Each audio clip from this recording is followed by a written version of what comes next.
Welcome in to Training Camp Live, presented by Honda. Before we start today's show, we wanted to quickly address the tragic shooting that occurred yesterday in New York City. 4 people, including an NFL league employee who was severely injured, were killed, and another person was critically wounded in the shooting at 345 Park Avenue, where the NFL offices are located. While more details are still coming out, everyone here at One Jets Drive wanted to offer our thoughts and prayers to the families and victims affected by yesterday's events. Now, gentlemen, I know that's a hard topic to get to off the top, but let's talk about day 2 of padded practice for the Jets. Now, EA, yesterday you were here. What were your kind of initial thoughts of practice? Yeah, well said, Caroline. We're all thinking about everybody impacted by yesterday's events that just shouldn't happen. An awful situation there. And the NFL is a big family, as you all know. So everybody at the league offices we're thinking about today. As far as the transition, like you said, there's no easy way to do this. But pads, everything's been about physicality here at camp. Aaron Glenn, one of his early team periods out there yesterday was a one-on-one tackling drill. Now, we saw that Saturday as well, but where the guys were just getting in positions to make tackles. But yesterday, Q, they were actually taking guys down to the ground.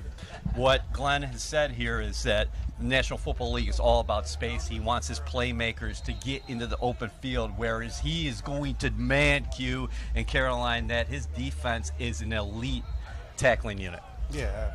No, go ahead, Q. Yeah, no, absolutely. I think I'm really enjoying that everybody's buying into it, right? That's a tough thing. As I know myself, when I was a veteran, a lot of veterans didn't really enjoy doing tackling drills, and it's a hard thing to really sell to your team. So the fact that everybody's really going out there and buying in and really enjoying tackling and getting physical, I mean, that's a good sign for the season. Like, everybody really enjoys Coach AG. I know the stress yesterday coming out of yesterday's practice was just how physical it was. Is there a little bit of an acclimation period, though, Q, with, the physicality as it ramps up throughout the padded practices? Well, yeah, I think so. But I think if you are getting started with tackling drills day 2, I mean, that shows that it's going to be a really physical training camp, right? So whoever comes in these joint practices has to really be prepared for that. I think we might see a few tussles, right? Because some teams don't always want to be physical. But I think if you set that standard and let everybody know that this is who we are for the season, that's a good sign. So they want to be a physical unit, but disciplined at the same time. You have not seen any fights here early in camp. And, hey, AG was asked about that yesterday, and he said these guys are professionals. They know what they're doing out there. And one thing that's not going to be – it's just not going to be allowed by this coaching staff is these dumb penalties, the post-snap, or the post-whistle, and then the pre-snap penalties. That's the stuff that is – they're not going to accept. The stuff that happens in play, like a holding penalty and whatnot, or a pass interference, that's about effort. But with that being said, maybe being in the wrong position. But all that other stuff, AG wants a disciplined unit. Yeah, definitely. And I think, when I say tussles, I think the biggest thing is that other teams definitely are not going to be as disciplined. You talk about a team or a coach coming from Detroit, that was a very disciplined team, right? So you want to bring that here. I think Coach AG actually mentioned that this was not a very disciplined team. And, for him to call that out, but also say it in a way that it's me, right? It's my team, not that this was another team. This is the team that I'm coaching right now. These guys need to become more disciplined. Okay, so I'll ask you this, Q. How do you balance the physicality that AG is kind of trying to instill in these players while balancing that discipline but not playing like timidly per se? Yeah, no, definitely. I think the biggest thing is to make sure that you're having some fun days as well, right? So you want to show that there's a little bit of a balance, right? Because if it's too much physicality, guys kind of get worn down. They don't really enjoy the physicality as much. Obviously, as football, you're going to be physical, but there's got to be a little bit of balance. Guys like to take care of their body. They want to make it to the season. Well, how does your body feel a week into camp right now? Because the Jets did report to camp last Tuesday. Yeah. They start out with 4 practices, Wednesday to Saturday. You get the day off. Then it was the first day of pads yesterday. You'll be out here in pads again. Yeah, I think so for the young guys, it's difficult, right? Because you don't know how to take care of yourself. I remember vividly one of my first practices getting into the cold tub and not really knowing too much about how to recover as well. We had cold tubs in Nebraska, but I wasn't really too in tune to it because I was a young guy. I was able to recover really quickly, but as I got older, I was watching a lot of the older guys, cold tub, hot tub, massage, all those different things. I just talked to Demario Davis the other day, and he talked about how in year 14, every day he's getting a massage, every day he's doing body work. So, all those things are important, especially in training camp. Now, before we have some sound from AG's press conference yesterday, but before we get to that, I kind of want to both of your opinions on just this new philosophy that AG is bringing to the Jets. For you, EA, when's the last time you watched the first day of padded practice at a Jets training camp and there was tackling and one-on-one drills, all of that? You'd have to go a ways back, and I do go a ways back. When I started, actually, in the early 2000s, you were still doing 2 days out here in training camp. And sometimes you would have the pads on for a morning session, then you put those pads in the locker room. You'd have to come back in the afternoon, put on that wet equipment again, and then have these long practices. The last really, I don't want to say tough, because you've had tough practices along the way, but the brutal practices, I would say you go back to the Mangini era, where he was trying to set a tone as far as, hey, we are going to be a tough team, but those were different times. I imagine. I only had to do 2 days in college, and we didn't have a CBA, so it was still pretty tough, right? Because they don't have any rules to follow. But, a lot of these guys now, they have it so much easier. They don't have 2 days in college. They don't have 2 days in the NFL, right? So when I talk about the physicality and how tough the practices are, they don't really know how tough it could be. Right, yeah, 2 days, can't say that's anyone's preference. Yeah. I think maybe the one a day is nice for everyone involved. Absolutely. I don't know, let me know in the back here if we're ready to roll that sound from AG's press conference yesterday, because AG had some really good tidbits and nuggets on what his new kind of philosophy is, per se. So let's hear from him yesterday.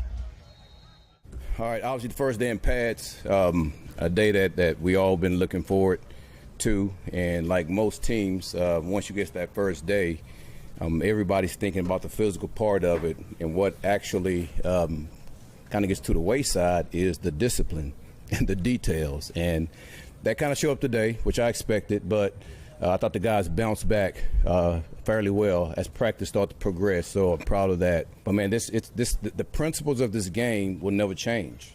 This game's about running, blocking, and tackling. And if you don't practice that, me as a head coach, how am I giving our guys a chance to win? And the only way to get better at something is to rep it. And I'm not saying we're going to tackle every practice, but the thing is, we're going to put ourselves in position to do it, or we're going to do it. And the guys understand that. They knew that coming in.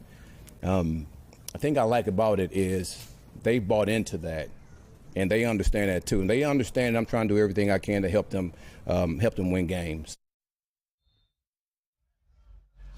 Yeah, so you heard just AG just now, that running, the blocking, the tackling, those fundamentals, really. And he said we're not going to tackle every single day, but we are going to put ourselves in a position. So kind of Q, what are your thoughts on that? It seems fairly basic fundamentals, Yeah, I love what he's saying, right? And I think one thing that he really reiterated was the fact that the discipline was going to come with more reps, right? In the beginning, a lot of guys are getting into the physicality, and you're going to have a lot of young guys that don't really understand the speed of the game, so they might go overboard, get out of their technique, right? So as you get used to the game, get used to the speed, you're going to have a little bit more discipline. Coach AG knows that. He's got some patience with his guys, and eventually, they're going to do exactly what he wants them to do.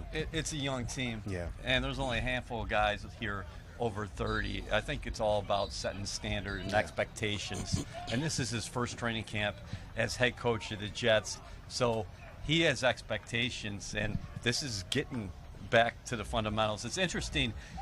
Yesterday, guys were really anxious when they had the pads on, so we saw a couple false start penalties there in the first team period, and he expected that because guys are so anxious to get after it with the pads on. But come September 7th against Pittsburgh or September 14th against the Buffalo Bills, that's not going to be something that he's going to be okay with. First training camp practice, okay, we're going to make those corrections, and you guys are going to get this out of the way. But, right. He's setting the standard right now. Yeah, and I think one thing that we heard a lot of from the players was their thoughts on the padded practice yesterday. So we're actually going to listen to a couple players from yesterday and their thoughts as well.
Jets fans, New York Jets mini plans are on sale now. Lock in the same great seats for 4 matchups at MetLife Stadium, plus receive exciting benefits. Packages start at $156 per seat per game.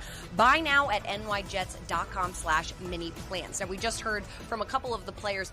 It seemed like the common theme was the energy yesterday. You could really feel that. Yeah, definitely. Did you see that yesterday, Ian? Yeah, listen, I think that's been throughout camp from the get. It's all about energy, and these guys have been jumping around, and that's no surprise because the head coach is moving everywhere. If you watch Aaron Glenn, he's in constant motion. But one thing that I've been really encouraged about early in camp, and that I'm excited to see how they actually develop from this point on forward now that the pads are on, offensive line has really showed some promise here. And, that's where this foundation is going to be, because I think the Jets ultimately want to take teams into the deep water. They want to be a team that's just a pain in the butt to play against, control the line of scrimmage on both sides of the ball, and this offensive line has shown encouraging signs early. Yeah, I mean, I think it's a great sign. I think that ultimately they want to go back to that smash mouth, right? That's the key word that everybody talks about when you talk about tough football. Smash mouth football, hit you in the mouth, right, on offense and defense, right? In the run game, defensively, stuffing the run, right? These are all things that they did not do as well last year that they really want to focus on this year. So let's get into kind of that one-on-one tackling that was very prevalent yesterday. We heard a little bit of Byron Cowart saying, I was telling Membu to, hit me in the head, I don't care, don't hold back.